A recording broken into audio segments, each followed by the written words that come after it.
I hired a woman to clean the house while my whole family was out. An hour later, she called me and whispered, "Ma'am, is someone else in the house?" I froze. "No, why do you ask?" "There's a woman on the second floor." I started shaking. "Get out of there right now." I called the police and sped back home. I'm glad you're here. If you're watching this video, give it a like, subscribe to Elderly Stories, and tell me in the comments where you're listening to my revenge story from. I want to know how far it's gone. That day I woke up planning to clean the house. I wanted everything to be tidy, especially before the rains came when the humidity makes everything feel heavier. I rolled up my sleeves, grabbed a rag, and stood in front of the living room window ready to start. While I was cleaning the glass, the phone in my pocket buzzed. I looked at the screen. It was Elena, my childhood friend, who I hadn't seen in many years. Her cheerful voice filled the phone, telling me she was just passing through town for one day and wanted to invite me for coffee. I felt my heart warm hearing her familiar voice. Elena and I shared so many memories, running through the fields, staying up late, talking about our dreams. How could I say no, but thinking about everything I had to clean? I hesitated for a moment. I couldn't just leave the house like this. Then I remembered Caroline, the girl who lived down the alley near my house. She was in her early 20s, petite kind, and needed extra work to pay for her studies. I called her, and she accepted right away gratefully. I gave her specific instructions, clean the library, scrub the second-floor stairs, and above all, be careful with my husband Stephen's old shelves where the dust collected. I left her a spare key and asked her to lock up tight when she finished. I drove to the coffee shop, The Garden, where Elena was waiting. We sat under a big tree. She told me about her life in the city, about her adult children, and I told her about Stephen, his job as a writer for the newspaper, and my quiet, though sometimes empty, days. We laughed, remembering old times. In the middle of our chat, my phone rang again. I saw the number. It was Caroline. I smiled, thinking she was calling to say she was finished. But when I answered, I didn't hear her usual timid voice. Instead, I heard heavy breathing like she was trying to hold back panic. "Mrs. Emily," she whispered, her voice trembling so much I could barely hear her. "Is someone else in the house?" My heart stopped. "No," I replied, trying to sound calm. "I'm having coffee. Oh, my husband is at the newspaper. He won't be back until tonight." "What's wrong, Caroline?" On the other end, there were a few seconds of silence, just her short, gasping breaths. Suddenly, her voice broke. "There's a woman on the second floor. I was cleaning the stairs and I saw her. She was wearing a long white dress. Her hair was a mess. She walked down the hall and disappeared into the last room." Her words were like an icy knife in my chest. I tried to stay calm, but the hand holding the phone was shaking. My first thought was that someone had broken in. The house was old, but we always locked everything carefully. How could anyone have gotten in? I apologized to Elena, telling her I had an emergency. She looked at me worried, but I just shook my head, unable to explain more. I told Caroline over the phone. "Caroline, get out right now. Lock the door and wait outside. I'm on my way." I called the police while I drove, my voice choked with anxiety. I explained that there was an intruder in the house trying to give details, though my mind was a whirlwind. I tried calling Caroline again, but she didn't answer. Every ring that went unanswered made my heart beat harder, like it was going to burst out of my chest. I imagined the worst, that something had happened to her, or that the intruder had attacked her. That day, the streets of my town seemed endless, even though I was flooring the accelerator. When I got home, the police car was already parked in front of the door. Caroline was sitting huddled on the step, her face pale, her eyes wide with fear. I ran to her, hugged her, and asked anxiously, "Are you okay? Did you see anything else?" Caroline just shook her head, her lips pressed tight as if she couldn't speak a single word. 2 police officers, one middle-aged with a serious look and a younger one, came out of the house.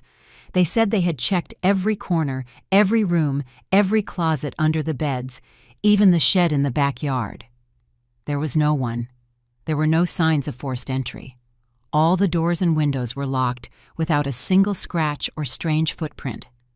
I sighed in relief, but the feeling of unease wouldn't leave me.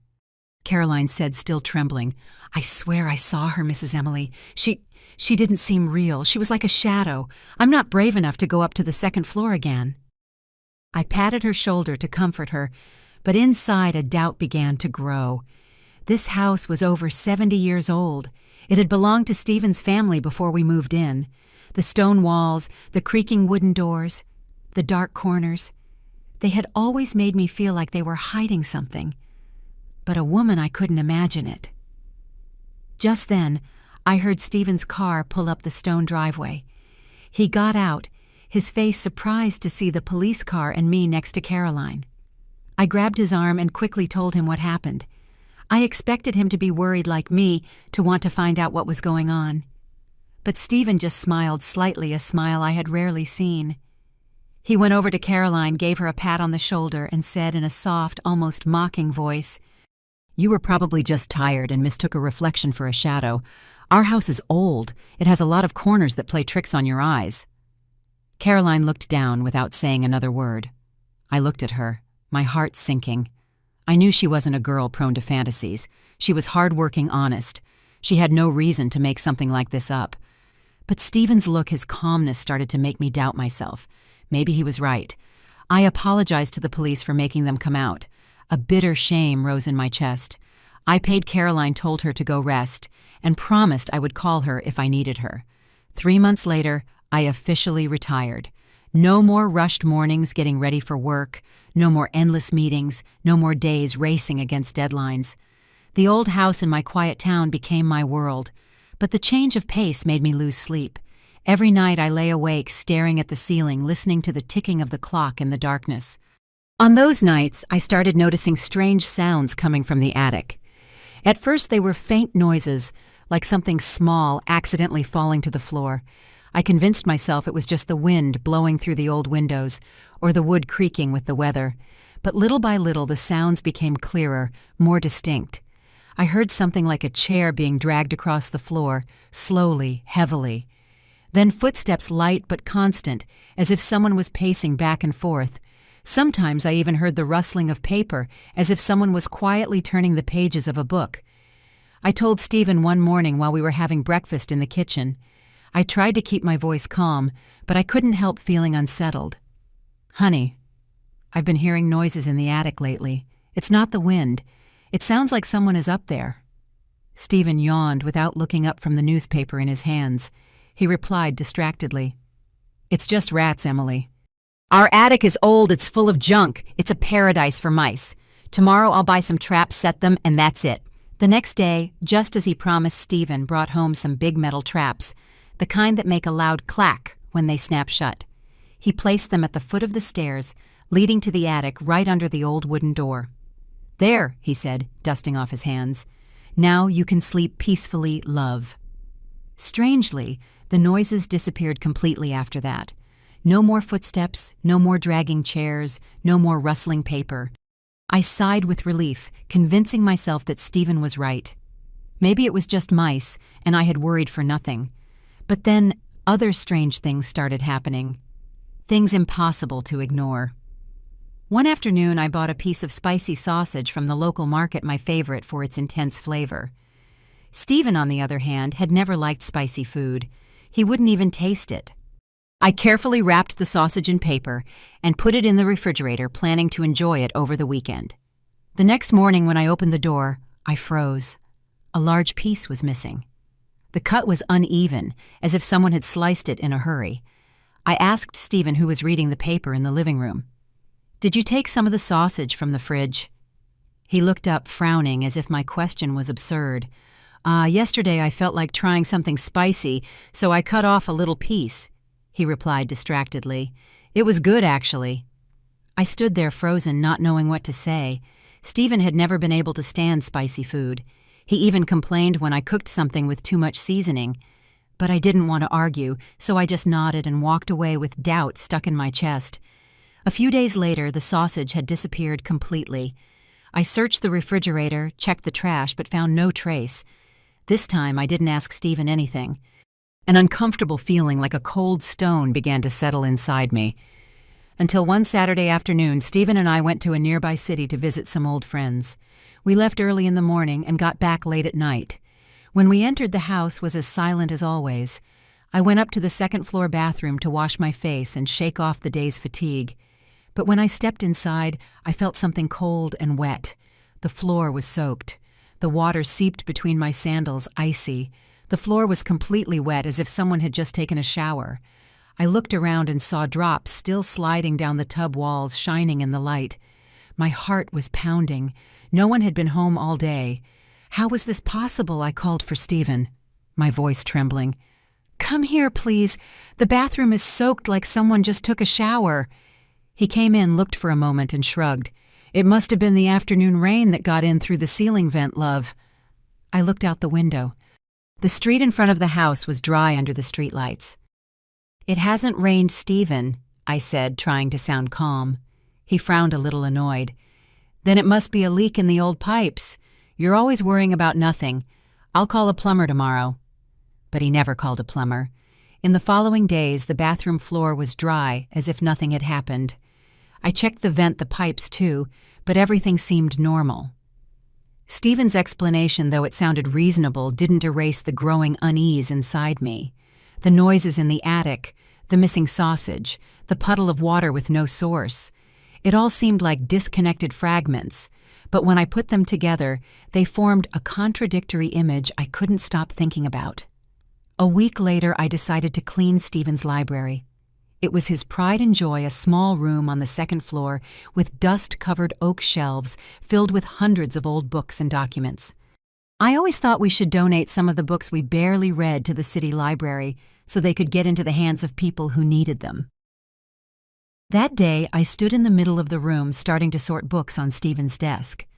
There were piles of drafts, notes, and papers stacked chaotically, as if he never intended to organize them. When I lifted a heavy pile, my hand trembled and all the papers spilled onto the floor. The sound of the paper hitting the floor broke the silence of the room and made me jump. I bent down to pick them up, and just then a small wooden drawer that had been stuck for years popped open with a dry click. I hesitated for a moment and looked inside. There, under a pile of yellowed drafts, was a small hardcover notebook, dark brown leather with worn corners. It looked old. It didn't look like it belonged to Stephen. He always liked modern, neat things: laptops, pens, and pristine white paper. That notebook with its worn leather cover and a loose string seemed like it was from another era. With a mix of curiosity and fear, I picked it up, my hands shaking a little as I opened the first page. Inside were pages full of handwriting. The handwriting was soft, elegant, clearly a woman's. I flipped through the pages, skimming. They were story outlines, character descriptions, plot ideas. There was a fragment that spoke of a small village on a mountainside where a woman lived alone, waiting for someone who would never return. Another mentioned a buried secret with details that gave me chills. These ideas, though different, had a similar feel to the plots of Stephen's most famous novels, the ones that made him famous. My heart was pounding my throat dry. It couldn't be a coincidence. I know Stephen too well. He hates writing by hand. He always said it was slow and messy, a waste of time. Everything he did, from novel drafts, work notes, to shopping lists, he did on the computer. I remember one time when I asked him to write down a restaurant's address instead of grabbing the pen right next to him, he turned on the computer to type it. So whose notebook was this? A secret collaborator, a fan who had given it to him. I sat in the chair, the notebook feeling heavy in my hands. A part of me wanted to show it to Stephen as soon as he got back. I wanted to hear his explanation. But I hesitated. I know him too well. Stephen always knows how to make everything sound logical. He would smile. He'd say it was a gift from a reader or an old idea from when he tried writing by hand, and I, like so many times before, would nod and let it all sink into silence. But not this time. I wouldn't let it go. Carefully, I put the notebook back in the drawer and pushed it all the way to the back, as if I was afraid it would disappear if I didn't keep it hidden. That night, I was sleepless again. Lying in bed, I stared at the ceiling and listened to the ticking of the clock in the darkness.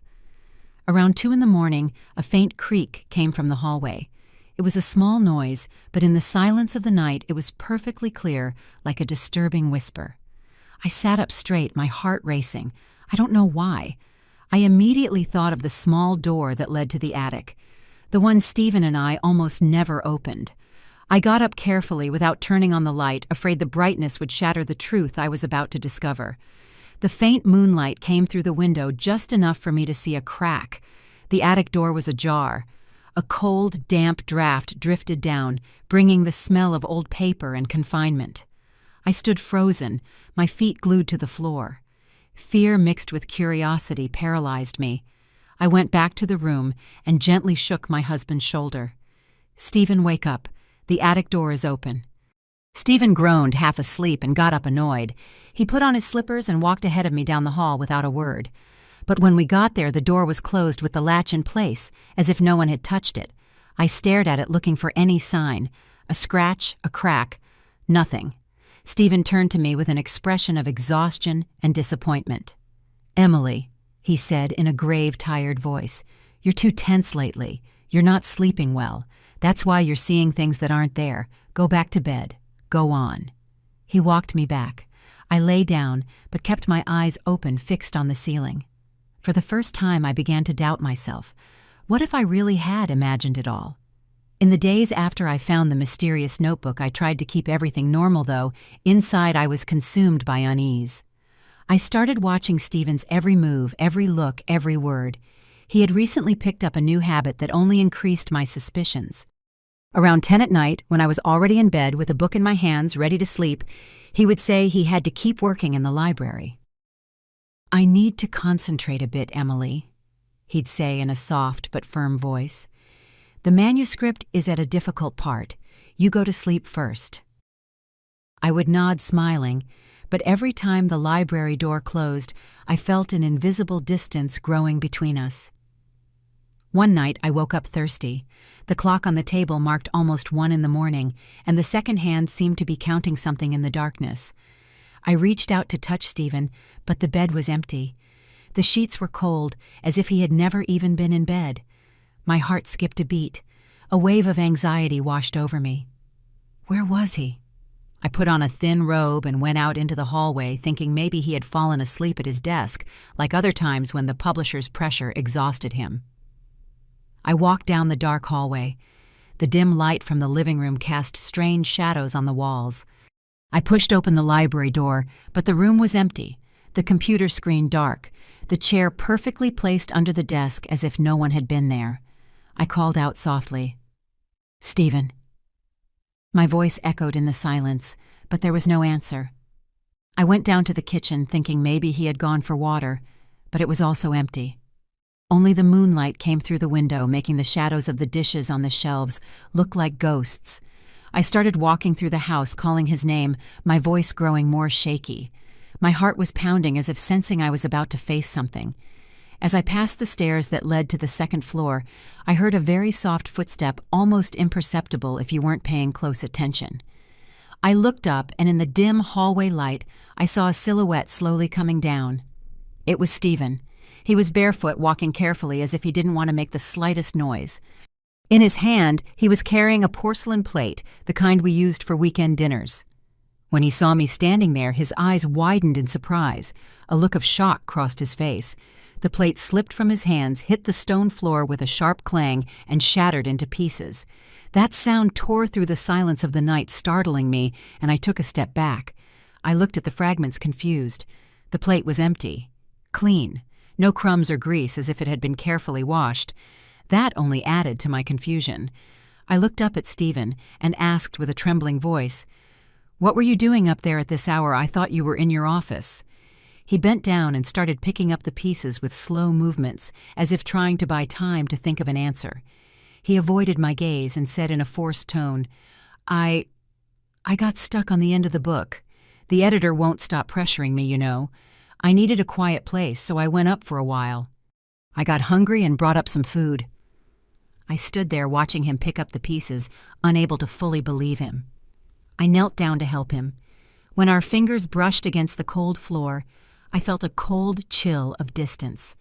The hand that once comforted me now chilled my skin. I knew he was under a lot of pressure from the publisher. The constant calls from Mr. Ramos, his editor, had him on edge. Maybe I told myself he just needed space to write. Maybe I was overreacting. The next morning the house felt heavy, as if an invisible cloud was floating over us. I woke up tired, my head full of unanswered questions. Stephen, avoiding my eyes, got up earlier than usual. I heard him making coffee in silence, the soft clinking of porcelain, but without the usual good morning. He locked himself in the library, closing the door firmly, and I knew he didn't want to be disturbed. I stood in the hallway, looking at that wooden door with a heavy heart. Around noon, Stephen came out dressed in a gray suit and carrying a small suitcase. He stopped in the living room where I was sitting with a cup of cold tea. "I need to get away for a few days," he said in a flat, emotionless voice. "Maybe I'll go up north for a bit. I need a change of scenery to get inspired." I looked up, surprised. Stephen never left without notice. He always planned everything in advance, consulted me on the itinerary. "Why so suddenly?" I asked, trying to sound calm, though my heart was pounding. He didn't look at me directly. His eyes were fixed on the window where the sunlight filtered through the dust-covered glass. "The idea just came to me," he replied in a monotone voice. "Be careful while I'm gone." But just before he walked out the door, he turned suddenly and put his hands on my shoulders. His grip was stronger than usual, which made me jump. "Emily," he said in a low, serious tone, "while I'm gone, don't have anyone over. Do you hear me? Especially not anyone from the newspaper. If Mr. Ramos, my editor, comes looking for me, tell him I went on a trip, and you don't know when I'll be back." I nodded, but a sense of unease grew inside me. His words didn't sound like a simple warning. They sounded like an order, an alert. Stephen had been gone for about 2 hours when the doorbell rang. I looked through the peephole and saw Mr. Ramos, Stephen's editor, with a young assistant. They both looked impatient.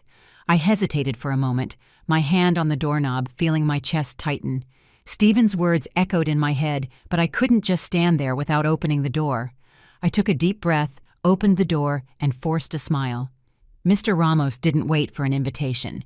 He walked straight into the living room with an annoyed expression. "Mrs. Emily," he said harshly, "I know Stephen is home. Stop covering for him. We need the manuscript urgently. The deadline was 2 weeks ago." Keeping calm, I repeated exactly what Stephen had told me. "I'm sorry, Mr. Ramos, but Stephen left this morning to find inspiration. I don't know when he'll be back." Mr. Ramos let out an ironic laugh that chilled my blood. He pointed toward the Vargas' house, our neighbors across the street. "Don't lie to me anymore," he said sharply. "Mr. Vargas told me he sees the attic light on late every single night. If Stephen is working that much, he should have the manuscript ready by now, not hiding like this." The young assistant, a girl with a kind look, intervened. "Ma'am, we just want to help. If Mr. Stephen is having writer's block, he should talk to us. We can support him." Her tone was soft, but I couldn't concentrate anymore. Ramos's words hit me hard. The attic light, I never noticed that. We hardly ever went up there. It was full of old boxes and cobwebs. Why would a light be on? And why would Mr. Vargas say he saw it every night? My heart stopped. I tried to keep my composure as I walked them to the door, promising to let Stephen know as soon as I heard from him. But as I closed the door, I leaned against it, shaking. My mind was spinning. The scattered fragments were starting to fit together. The noises in the attic, the missing sausage, the puddle in the bathroom, the mysterious notebook, the empty plate, and now the light. Everything pointed to the same place, the attic, that forgotten space I hadn't been up to in years.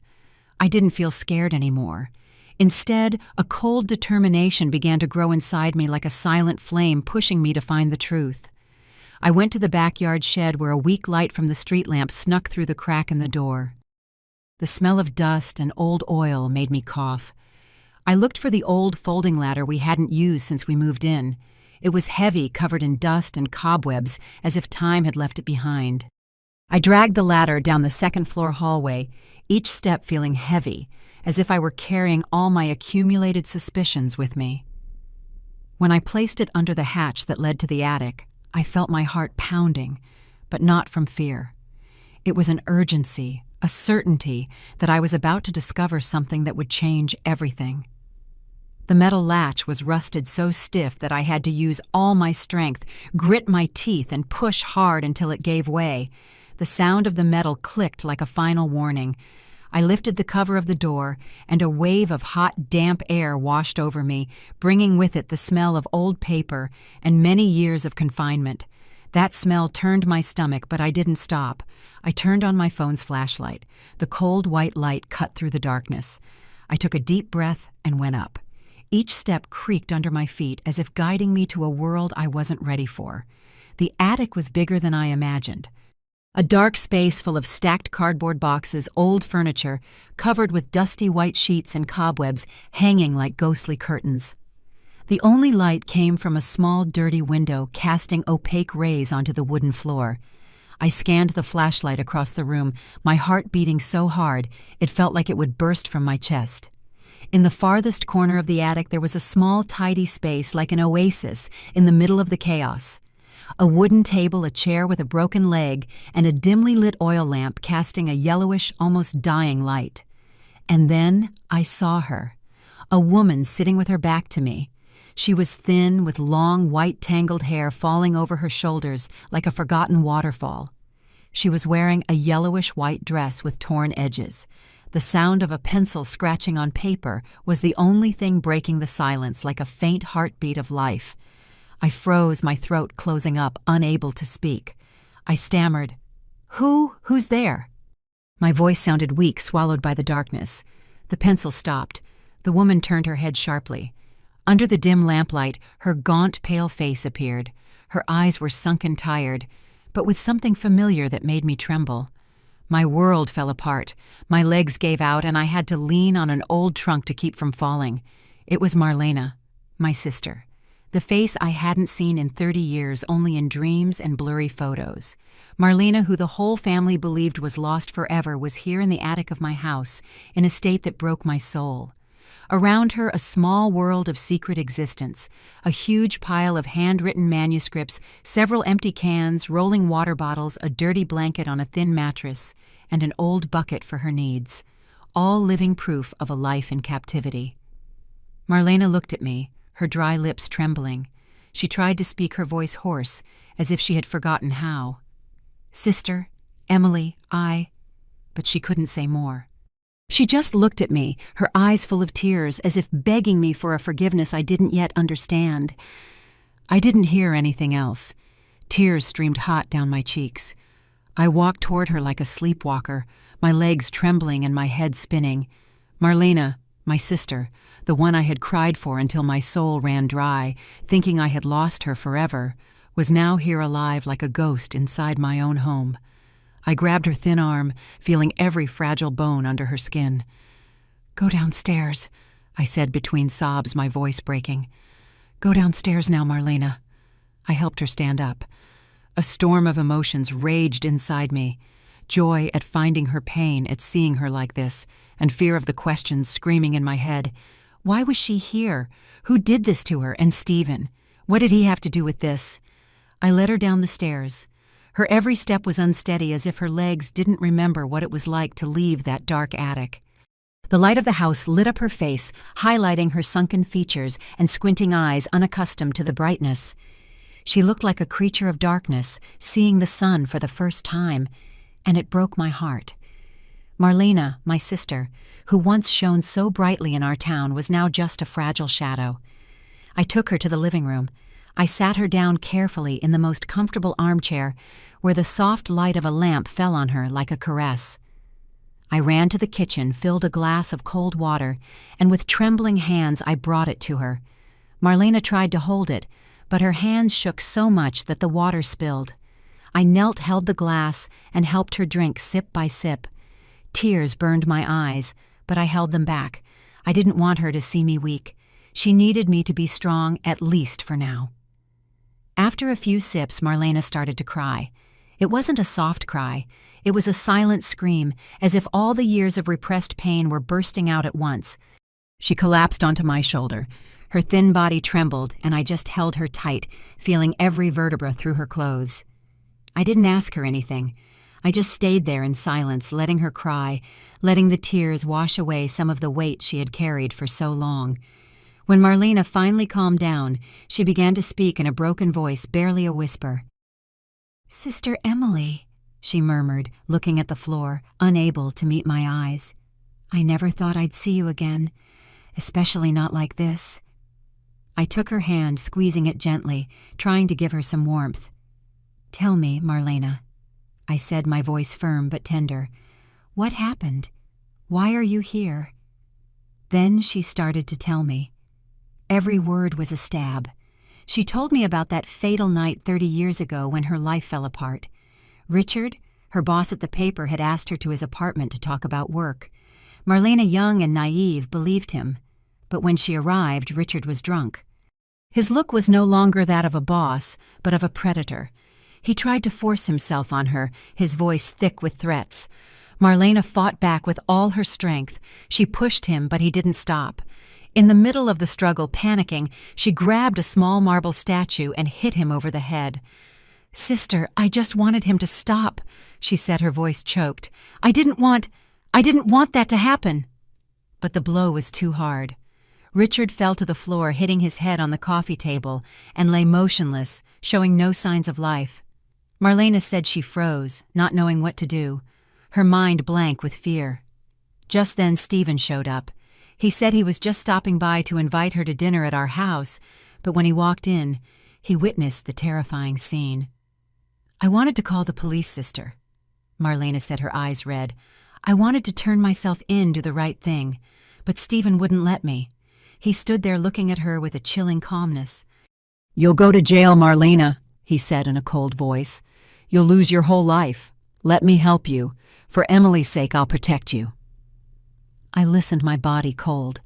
Stephen, the husband I loved, the one I trusted, had manipulated my sister using my own love for him. He convinced Marlena that hiding the truth was the only way to protect me, to keep our family from bearing the shame. That night, under the cover of darkness and the isolation of the Santa Rosa Hills, Stephen took Richard's body in his car alone. He dug a grave on the hillside in a place no one knew and buried the secret there. Then he brought Marlena to our house when I was already asleep and hid her in the attic. "It's just temporary," he told her, "until things calm down." But temporary turned into 30 years. Stephen turned Marlena into a ghost, living in secret in her own sister's house. When the police investigated, they discovered Richard had withdrawn a large sum of money before he disappeared. Stephen skillfully spread the rumor that Marlena and Richard were having an affair and had run off together. That story, combined with both of their disappearances, made everyone, including me, believe it. The investigation stalled, and Marlena, in the eyes of the world, became a fugitive who had abandoned her family. I stood there, tears streaming down my cheeks, but not from sadness. It was rage. It was the pain of betrayal. I remembered the days after Marlena's disappearance when I cried until I had no strength left, when our mother aged overnight from grief. I remembered Stephen's sudden literary career, his successful novels, the wealth and fame we achieved. Everything in the end built on my sister's pain and sacrifice. "I didn't know, Marlena," I whispered, my voice broken. "I didn't know. I trusted him. The first few years in the attic were hell, sister." Marlena continued, her voice hoarse, her gaze distant, as if reliving those dark days. "I lived in fear and guilt, and with an unbearable loneliness. Every night I dreamed the police were coming for me, or worse, that I'd be trapped in the darkness forever." She paused and took a shaky breath. To keep from going crazy, I started writing. I wrote about the stories I dreamed of, about worlds where I could be free, where I wasn't a shadow. I listened, feeling every word like a stab. I pictured Marlena, the vibrant young woman she once was, huddled in that cold attic, clinging to a pencil, like it was her last spark of hope. "And one day," she continued, "Stephen found my writings. I thought he would encourage me, but no, sister. His eyes lit up like he had discovered a treasure. He said, 'Marlena, you have talent. Write for me. I will be your voice to the world.'" I was paralyzed, my head spinning. I remembered that time when Stephen suddenly announced he was quitting his accounting job at the newspaper to follow his passion for writing. Friends and family were shocked because he had never shown any interest in literature before. I was so proud of him, thinking he had found a creative spark I never knew he had. But now the truth was a slap in the face. Stephen wasn't a writer. He was a thief who had stolen Marlena's talent, turning her into a ghostwriter, a literal ghost locked away in my own home. Marlena continued, her voice trembling, but full of bitterness. Many times I wanted to stop, to turn myself into the police. I couldn't stand the guilt, the feeling of living a life that wasn't mine. But every time I said so, Stephen threatened me. He said if I turned myself in, you would be the one to suffer most. He said you couldn't handle the shock of knowing your sister had committed a crime and your husband was her accomplice. He said you would lose everything, your family, your reputation, everything you love. I bit my lip. Tears streamed down my cheeks. Marlena's words tore my heart apart. Stephen had used my love and Marlena's love for me to manipulate her, to keep her in the darkness. I covered my face, trying to stop the sobs. "Forgive me, Marlena," I whispered, my voice broken. "I didn't know. I never imagined." But Marlena shook her head, took my hands, and her thin fingers squeezed mine tightly, as if trying to pull me out of the pain. "Don't apologize, sister," she said. "I let him manipulate me too. I was scared. I thought doing what he said was the only way to protect you." She said living in secret had become harder and harder, especially since I retired and spent more time at home. Before, since I left early and came back late and went to bed right after dinner to rest for the next day, I never noticed. "That's why I had to shower quickly when you two left," she said, looking down. "That's why I had to steal food from the refrigerator at night. I tried not to leave a trace, but sometimes I was clumsy." "Like the puddle of water in the bathroom or the piece of sausage you bought." I suddenly remembered all those strange details, signs I had chosen to ignore. Now it all made sense, but a sense too painful to accept. I thought about Stephen's novels that I had read and admired. I had always wondered why the settings seemed so old, so nostalgic, as if time had stopped decades ago. The characters didn't use cell phones. There was no internet.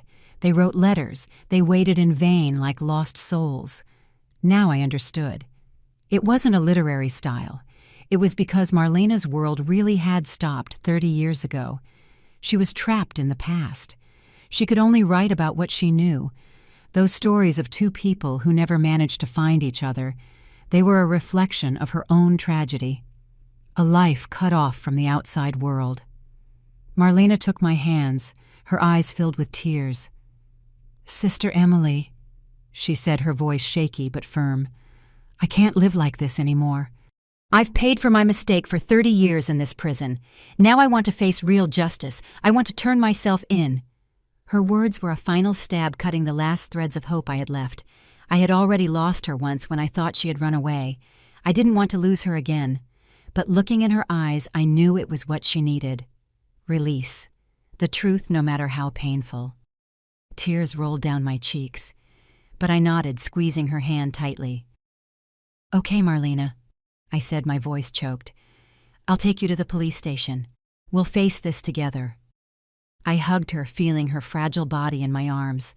My heart was full of pain, but also a small spark. The hope that even late, I could still help her regain her freedom. The next morning, I dressed Marlena in some of my clean clothes. The dress was big on her thin frame, but at least it made her look more presentable. We hadn't slept all night. I sat with her in the living room, telling her how the world had changed. The tall buildings, the smartphones no one could look away from, and the loved ones who were no longer with us. Marlena just listened in silence, her gaze distant, as if trying to imagine a world that had been stolen from her. I drove to the Central Police Station with Marlena sitting beside me. She was huddled in the passenger seat, her hands clasped, her eyes fixed on the window, as if she were a stranger seeing an unknown planet for the first time. "Everything has changed so much," she whispered, amazed at the electric cars driving by, or the kids taking pictures with their phones.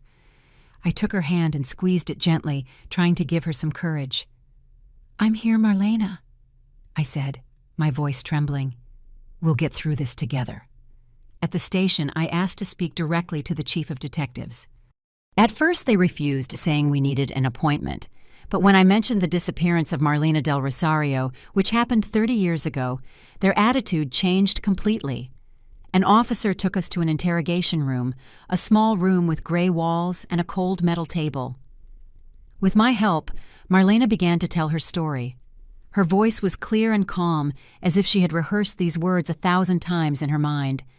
She spoke of that fatal night of Richard, of the accidental blow that took his life, and of how Stephen hid her in the attic, turning her into a ghost for 3 decades. The police listened in disbelief. One took notes nonstop, while another spoke into his radio with an urgent tone. Marlena's confession shook the entire station.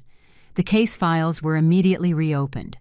An investigation team was sent to my house to search the attic and collect evidence of Marlena's hidden life: the manuscripts, the food cans, the dirty blanket. Another group, following Marlena's precise directions, set out for the Santa Rosa hillside. After a few hours of searching, they found human remains buried under an old tree deep in the woods. Preliminary DNA analysis confirmed they belonged to Richard, the man everyone thought had run away with her. The arrest warrant for Stephen was issued that same day. Police set up a sting at our house, waiting for his return from his inspirational trip up north. I wasn't there, but later Mr. Vargas, our neighbor, told me Stephen didn't resist when they handcuffed him at the gate. He just lowered his head, his face expressionless, as if he had always known this day would come. Hearing that, I felt a strange emptiness. The man I once loved, the one I trusted blindly, was now just a distant shadow carrying the secret that destroyed my entire family. I hired the best lawyer for Marlena, someone who promised to fight for clemency. With the argument of self-defense and the 30 years she spent locked away, manipulated by Stephen, I believed justice would see her as a victim, not a criminal. I spent all day preparing things to take to her: clean clothes books and the dishes she loved most as a child. I wanted her to know that no matter what, I would always be by her side. But a few days later, as I was packing things to visit her, the phone rang. A cold, formal voice spoke on the other end of the line. "Mrs. Emily, we regret to inform you, Marlena del Rosario took her own life at the detention center last night." The phone slipped from my hands and hit the floor with a dull thud. My world shattered all over again. Marlena, my sister, the one I had just gotten back, had chosen to leave forever, leaving me alone in a pain that had no words. She had told the truth, she had faced her past, but perhaps she couldn't bear another trial or the stares of an unforgiving world. The officer said Marlena had left a letter for me. They gave it to me that afternoon. I held it with trembling hands, looking at her soft, familiar handwriting, the same I had seen in the attic notebook. But now it was a clumsy, unstable script, as if she had used her last ounce of strength to write it. I opened the letter, and the tears fell before I read the first line. "Dear Sister Emily," she wrote, "when you read this, I will finally be truly free. For 30 years I wrote to survive, to not disappear, but I could never write under my own name. I lived as a ghost, and now it's time for that ghost to fade away. I don't regret telling the truth. It was the only right thing I did. Don't be sad." Think of it as me finishing my life story. The final manuscript is still in the attic inside a wooden box under the table. It's the only work I wrote about myself, if you can let it bear the name Lucy del Rosario. I folded the letter, clutching it to my chest, soaking it with my tears. Lucy del Rosario. The name Marlena wanted to use if she ever became a writer, the name they stole from her. I knew I had to fulfill her last wish. I would find that manuscript and bring it to light so the world would know Marlena's story, not as a ghost, but as a woman, a writer, a soul who fought to be free. Stephen's trial took place a few months later, becoming a scandal that rocked the entire country. The press called it the Writer and the Ghost in the Attic Scandal. Newspapers filled their front pages with Marlena's story, a young woman imprisoned, stripped of her freedom, and used to build the fame of a man who didn't deserve it. Faced with irrefutable evidence, the remains of Richard found on the Santa Rosa hillside, the manuscripts found in the attic, and Marlena's testimony before she died, Stephen lowered his head and confessed. He was charged with multiple crimes: copyright theft, kidnapping, complicity in covering up a crime, and obstruction of justice. The sentence was a fitting end, but I felt no relief. For me, Stephen had died the day I discovered the truth, the day the man I loved became a stranger. I didn't attend the trial. I couldn't face him. I couldn't look into the eyes that once spoke words of love to me, but hid such a terrible secret. Instead, I returned to the house which was once a home, but now was just a space full of painful memories. One afternoon, as the sunlight faded on the cobblestone street, I decided to go back to the attic. This time I no longer felt fear or oppression. I climbed each step with a flashlight in hand, but my heart felt lighter, as if I were looking for a part of Marlena she had left behind. I found the wooden box under the table, just as she had written in the letter. It was a small old box, but well kept, as if it held her last treasure. Inside was a pile of manuscripts carefully handwritten on yellowed pages. Marlena's smooth, flowing handwriting was clear, as if she were right there telling me her story. I brought the box down to the living room, sat under the desk light, and began to read. It was an autobiography, a novel about her own life. She wrote about our childhood, about the days running through the fields of our town, about the dreams of being a writer she once confessed to me. She told of the terrible night that stole her future, the 30 years lived in darkness, and the incredible strength she had to keep her soul from breaking. Every page was a stab, but also a song of resilience, of a love for life, no matter how hard it was. I spent weeks editing the manuscript, carefully reviewing every line as if I were touching Marlena's soul.